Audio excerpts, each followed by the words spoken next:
Theorem on circle angle of minor arc. इस video में हम सर्कल से रिलेटेड एक थ्योरम को डिस्कस करेंगे जिसमें हम माइनर आर्क के एंगल से रिलेटेड एक केस को डिस्कस करेंगे। थ्योरम की स्टेटमेंट देख लेते हैं। The measure of a central angle of a minor arc of a circle is double in measure of the inscribed angle of the corresponding major arc.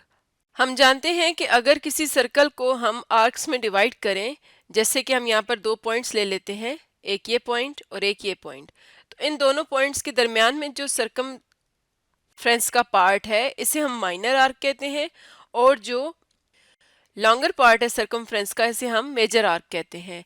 तो इस theorem के मुताबिक अगर एक सर्कल में माइनर आर्क और मेजर आर्क है तो माइनर आर्क जो एंगल बना रही है सेंटर पे वो एंगल डबल होगा उस एंगल से जो मेजर आर्क बना रही है सर्कमफ्रेंस के साथ, यानी इंस्क्राइब्ड एंगल। यानी इस सर्कल का अगर हम सेंटर कंसीडर करें, इस पॉइंट को हम ओ कह देते हैं, ये पॉइंट सर्कल का सेंटर है, और माइनर आर्क को अगर हम इस तरह से ब्लू शेड कर दें तो माइनर आर्क की तरफ से जो एंगल बन रहा है वो बन रहा है इस तरह से, यानी यहाँ से यहाँ पर ये जो एंगल बन रहा है इस एंगल को हम कहते हैं सेंट्रल एंगल। इसी तरह से जो मेजर आर्क है वो सर्कमफ्रेंस पे इस तरह से एक एंगल बनाती है, इस तरह से, तो ये जो एंगल है इसे हम कहते हैं इंस्क्राइब्ड एंगल।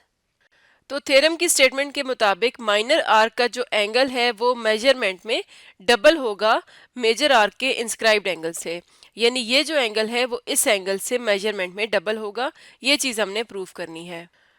तो इस तरह से हमारे पास 3 पॉइंट्स आ गए हैं सर्कमफ्रेंस पे। इन तीनों पॉइंट्स को हम नाम दे देंगे ए, बी और सी। तो यहाँ पर ए सी एक आर्क है, angle A O C central angle है, और angle A B C inscribed angle है। ये सारी गिवन इंफॉर्मेशन हम यहाँ पर गिवन में लिखेंगे। A C is an arc of a circle with centre O, angle A O C is the central angle and angle A B C is the inscribed angle. ये हमें given information है, और हमने prove ये करना है कि angle A O C double है एंगल ए बी सी से। तो ये चीज़ हम प्रूव में लिखेंगे। Measurement of angle A O C is equal to 2 times measurement of angle A B C. तो अब हम इस फिगर में कुछ कंस्ट्रक्शन कर लेंगे ताकि हम अपने थ्योरम को प्रूव कर सकें। तो हम पॉइंट बी को ओ से ज्वाइन करेंगे और इसको प्रोड्यूस करते हुए सर्कमफ्रेंस पे पॉइंट डी पर टच करेंगे।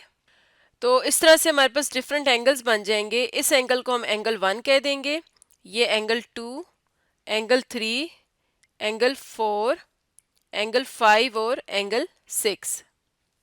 ये चीज़ हम कंस्ट्रक्शन में लिख लेते हैं। Join B with O and produce it to meet the circle at D. Name the angles from 1 to 6 as shown. अब थ्योरम का प्रूफ स्टार्ट करते हैं।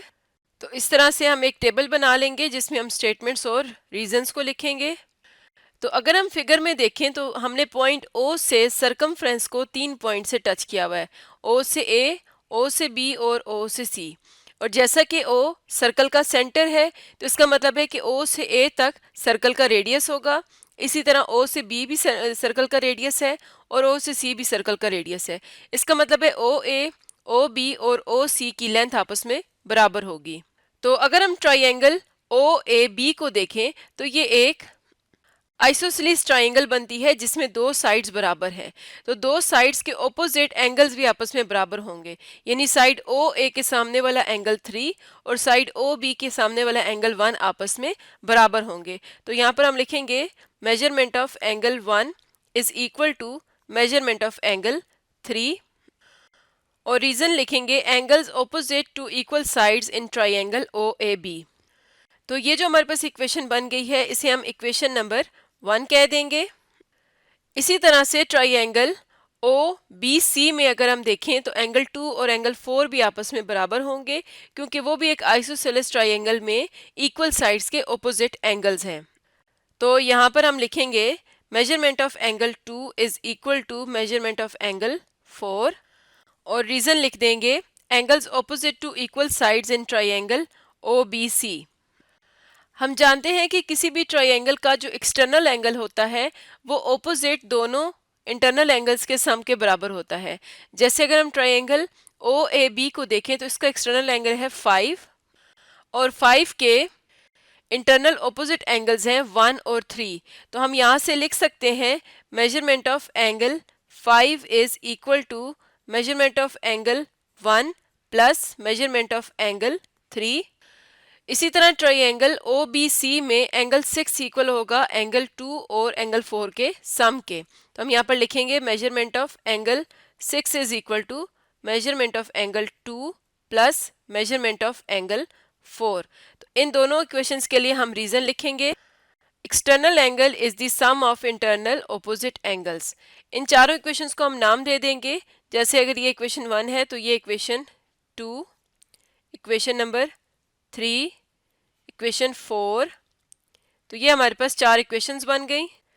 तो अगर हम इक्वेशन नंबर 3 को देखें तो हमने लिखा है कि एंगल 5 इक्वल है एंगल 1 प्लस एंगल 3 के, और हम जानते हैं कि एंगल 1 इक्वल है एंगल 3 के इक्वेशन नंबर 1 से। तो यहाँ पर हम लिख सकते हैं measurement of angle 5 is equal to measurement of angle 3 plus measurement of angle 3। क्योंकि एंगल 3 एंगल 1 के इक्वल है तो हम यहाँ पर एंगल 1 की जगह एंगल 3 लिख सकते हैं, और रीजन में लिखेंगे फ्रॉम इक्वेशन 1 एंड इक्वेशन 3।